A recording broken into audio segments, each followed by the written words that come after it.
Chapter 11: Influence of Islam on Christianity.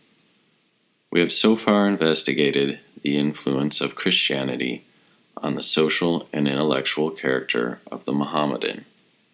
Let us now turn to the analogous influence of Mohammedanism on Christianity under the same aspects. This, as was to be expected, is by no means so marked as in the reverse case. One striking instance, however, there is, in which such an influence was shown, and where we should least have thought to find it. We have indisputable evidence that many Christians submitted to be circumcised. Whether this was for the sake of passing themselves off on occasion as Muslims, or for some other reason, we cannot be certain, but the fact remains. Have we not, says Alvar, the mark of the beast? When setting at naught the customs of the fathers, we follow the pestilent ways of the Gentiles, when neglecting the circumcision of the heart, which is chiefly commanded us, we submit to the corporeal rite, which ought to be avoided for its ignominy, and which can only be complied with at the cost of no small pain to ourselves. Even bishops did not shrink from conforming to this Semitic rite, whether voluntarily or under compulsion we cannot say, but we know that the Mohammedan king under whom this occurred had at one time the intention of forcing all his Christian subjects to be circumcised. Another sign of approximation made by the Christians to the outward observances of Muslims was that some among them thought it necessary to abstain from certain meats, those namely forbidden by Mohammedan law. A bishop, being taxed with compliance of this kind, gave as his excuse that otherwise the Christians could not live with the Saracens.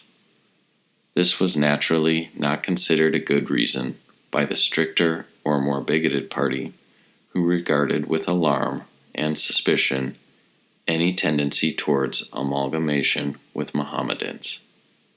If we can credit certain chroniclers, a council was even held some years before this time by Basilius, Bishop of Cordova, for considering the best method of preventing the contamination of the purity of the Christian faith by its contact with Mohammedanism.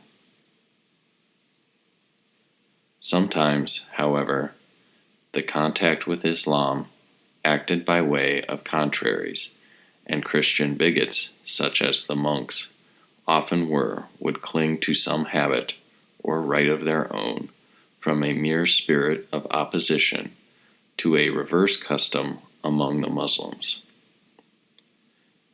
Thus we know that the monks in the East became the more passionately devoted to their image worship, because iconoclasm savored so much of Mohammedanism.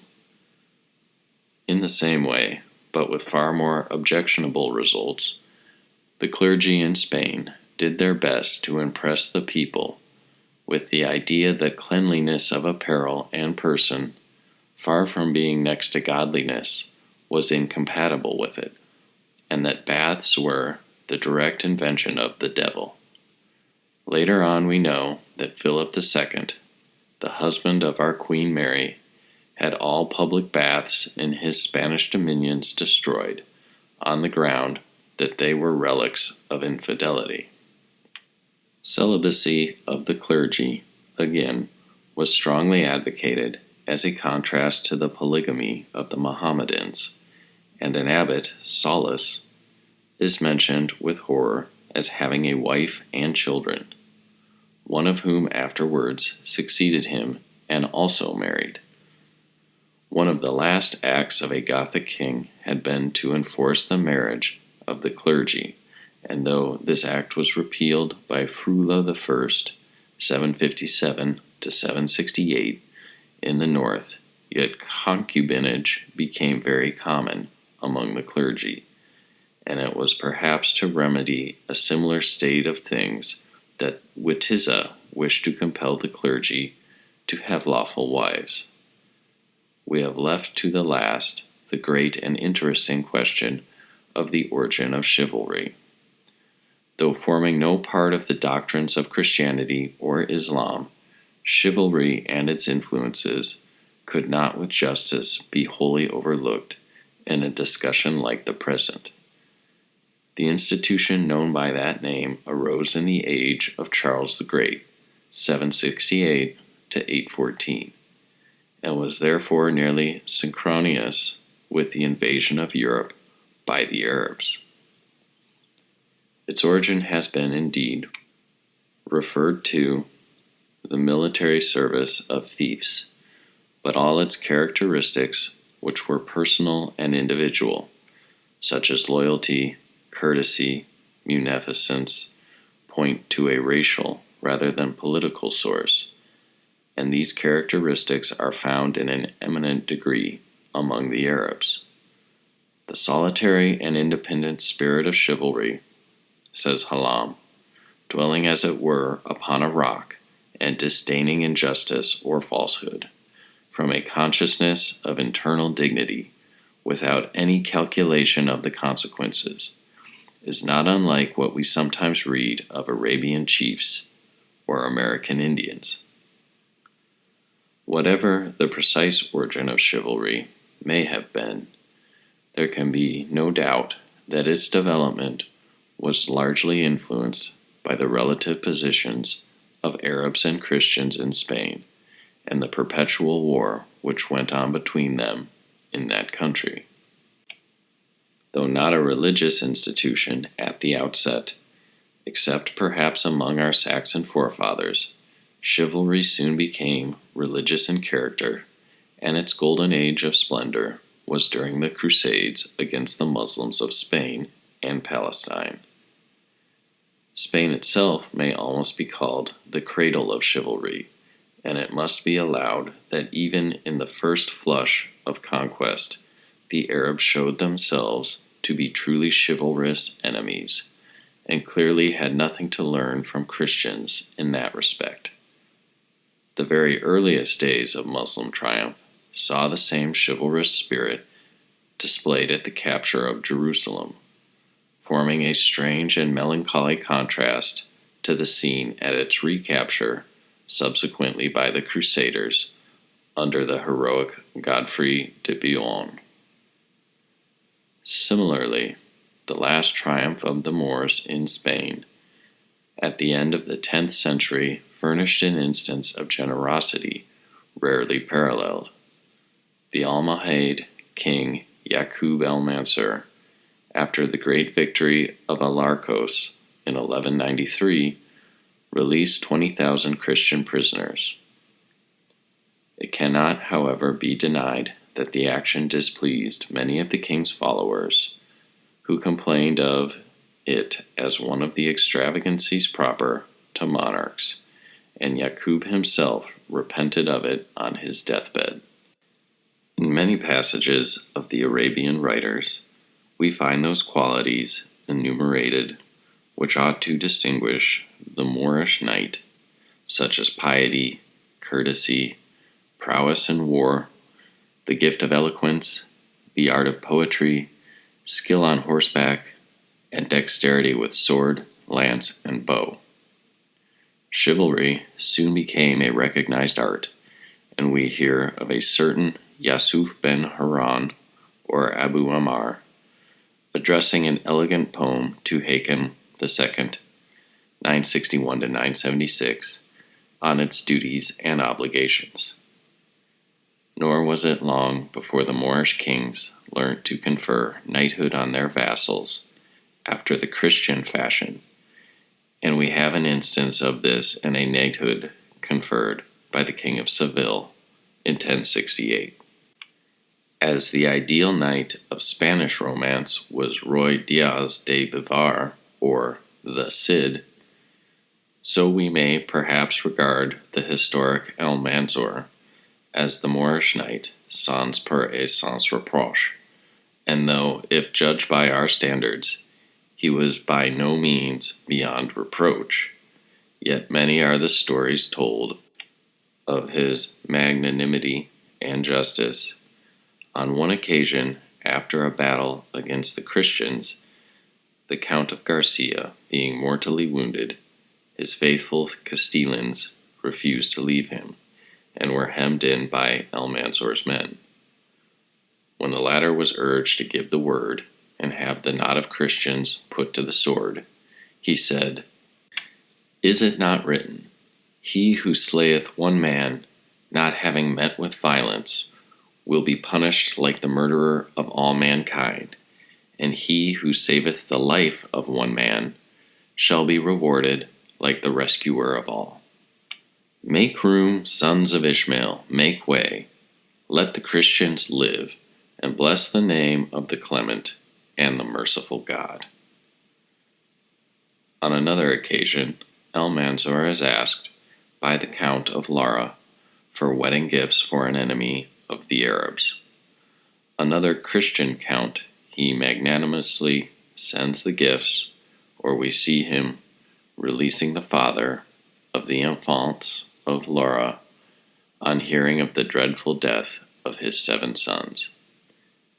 It must be admitted that these instances savor too much of the romantic ballad style, but anecdotes of generosity do not gather round any but persons who are noted for that virtue, and though the instances should be false in letter, yet in spirit they may be eminently true. However this may be respects Almanzor's generosity of his justice, we have unimpeachable evidence. The monk who wrote the Chronicle of Silo says that the success of his raids on Christian territories was due to the large pay he offered his soldiers, and also to his extreme justice, which virtue, says the chronicler, as I learned from my father's lips, Almanzor, held dearer, if I may so say, than any Christian. In connection with chivalry, there is one institution which the Christian Spaniards seem to have borrowed from the Moors, those military orders, namely, which were so numerous in Spain. The Rabitos, or Muslim knights, says Conde, in charge of the frontier, professed extraordinary austerity of life, and devoted themselves voluntarily to the continual exercise of arms. They were all men of high distinction, and bound themselves by a vow to defend the frontier. They were forbidden by their rules to fly from the enemy, it being their duty to fight and die on the spot they held. In any case, whether the Christian military orders were derived from the Moorish or the reverse, one thing is certain, that it was the Moors who inculcated the Christians with a belief in holy wars as an essential part of their religion. In this respect, Christianity became Mohammedanized first in Spain. Chivalry became identified with war against the infidel, and found its apotheosis in St. James of Compostela, who, a poor fisherman of Galilee, was supposed to have fought in person against the Moors at Clavijo. In the ballad, we hear of Christian knights coming to engage in fight from exactly that same belief in the efficacy and divine institution of holy wars, as animated the Arab champions. The clergy and even the bishops took up arms and fought against the enemies of their faith. 2 bishops, those of Lyon and Astorga, were taken prisoners at the Battle of Valdejanequara, 921. Cisandenas of Compostela was killed in battle against the Northmen in 979, and the Chronicle of Cid makes repeated mention of a right valiant prelate named Hieronymus. Yet in spite of all this, in spite of the fanaticism which engendered and accompanied it, chivalry proved to be the only common ground on which Christian and Muslim, Arab and European could meet. It was in fact a sort of compromise between two incompatible religions, mutually accepted by two different races. Though perhaps not a spiritual religion, it was a social one, and served in some measure to mitigate the horrors of a war of races and creeds. Chivalry culminated in the Crusades, and Richard I of England and Saladin were the Achilles and Hector of a new Iliad. With this short discussion of the origin and value of chivalry as a compromise between Christianity and Mohammedanism, we will now conclude. In discussing the relations between Christianity and Mohammedanism, we have been naturally led to compare not only the religions but their adherents, for it is difficult to distinguish between those who profess a creed and the creed which they profess. But at least we may have thus been enabled to avoid missing any points essential to the proper elucidation of the mutual relations which existed between the two greatest religions of the world and the influence they had upon each other.